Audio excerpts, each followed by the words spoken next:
Қызғаныш. Жаным. Пап, анам, келіп кетіпсің ғой. Мен тамақ істеп болайын. Оған дейін осы коляскада отыра тұр. Саған ешкім тиіспейтін шығар. Әнеке отыра ғой. Міне мен тамақ істеуге кетейін. Жыламашы, алтыным. Сонда іш. Іш болды.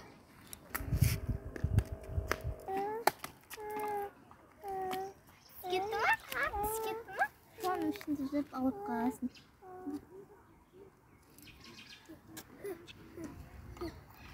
Жаным сол, жаным менің. Жаным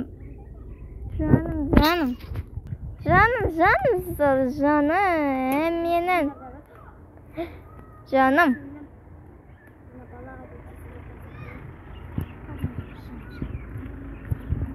Ей қыз! Туй сенден.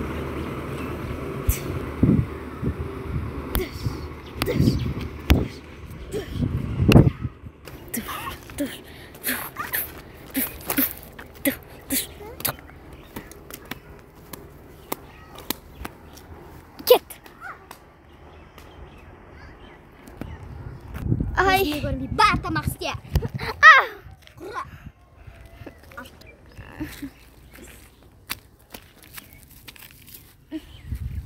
Бұның түк керегі жоқ. Ой, мен ақ бермесін салайын. Тамақ істе.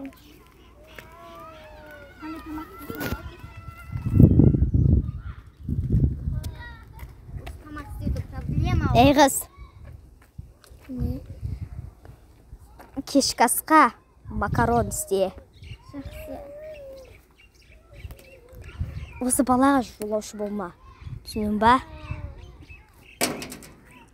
Енді жылап кетті ғой. Бәрібір жолаушы болма. Ол сіздің балаңыз болса, ол менің інім. Ол сенің тек інің ғана, тек інің. Сенің балаң емес. Өз орынды бір.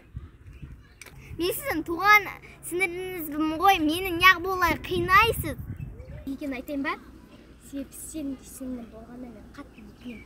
Кішкентай кезімізден анам тек қана сені жақсы көріп, мені ешқашан көзіне де ілмеген, білесің бе? Мен құлап басым жарылып кетсе де маған қарамайтын. Біздің нянкамыз болатын еді. Біз ол кезде бай едік, алғас кедейміз. Бірақ қатты кедей емес, сәл баймыз.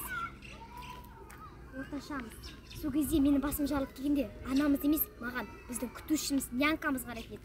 Ал сен сәл құлап қалсаң да сен үстіне шыбын тұрса болды, сен құшақтап шыбынды кетіріп жүретін еді. Ал мен ара шықса да маған ешқашан қамқорлық көрсетпеген. Адамдар болса тұңғыш қызын жақсы көріп жүреді.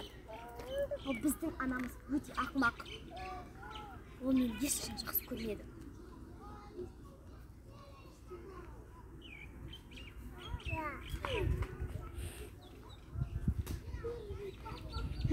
Бәрі сенің кесіріңді.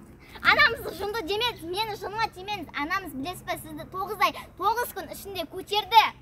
Соны біліп алыңыз. Бәрібір мен 9 ай 9 күн не үшін қинап көтерді? Осылай мен қорлау үшін көтерді ма? Айтсай, қорлау үшін ба? Қарамаған себебі сізді білесіз бе, басын жарып қалғанын көрмей қалған шығар. Сізді ол үшін қорлау үшін дүниеге әкелген жоқ, әпке, соны біліп алыңыз. Маған дұрыстап сөйле. Анамызды қорғамай-ақ қой. Онда неге анам сені жақсы көретін болса, сен үшін өзін өмірі қимады? Ол білесің ба? Түкке бір тұрғыз. Әйтеуір көшеде жүрген бір қаңғыбас жігіт үшін өзін өлтіре салды. Ақымақ. Таза ақымақ десе, сол біздің анамыз айтамыз. Басқалардың анасын қараш, қыздарын әдемі киіндіріп, қыздарын аузына өз қолымен тамақтандырады. Ал біздің анамыз да саған да маған да бір өзінің қолымен тамақ берді ма? Саған кішкентай кезінде ғана берген шығар. Сізден өскен кезде саған да қараған. Ондай ана маған ешқашан керек емес. Ондай ана өлсе де маған бәрібір. Сіз не деп тұрсыз? Анамыздың өлгенін қалап тұрсыз ба? Қандай әпкесіз? Болды, осымен жетеріңіз. Ей, қыз, қайда барасың? Қайда тұрасың? Саған да сәл жаным ашиды. Анамыз екеумізге ешқашан достықтарыңды үзбеңдер деген. Сондықтан ешқашан бір-біріміздің достығымызды үзбейік. Жақсы, мен сені кешіремін. Жақсы, ініме де қарай бер. Бірақ анамызға мен әлі де ашулымын. Анамызды ешқашан кешірмеймін. Ал сені кешіре аламын. Себебі бұл істің бәріне сенің емес, анамыздың өзі кінәлі. Көштегі әйтеуір қаңғасы үшін өзінің өмірін қиды. Екеуміз де анашық емес. Сондықтан сенің де менің де анам жоқ. Сол үшін сенің де менің саған да жаным ашиды. Сондықтан достасайық. Жақсы, сен ініме қарап тұр, мен өзім ақ макаронды жасап тастайын. Екеуміздің татуласқанымыз жақсы болды. Енді аз болмаған жауымыз шықпаса болды. Әпке, бала ұйықтап қалды. Қайдасың?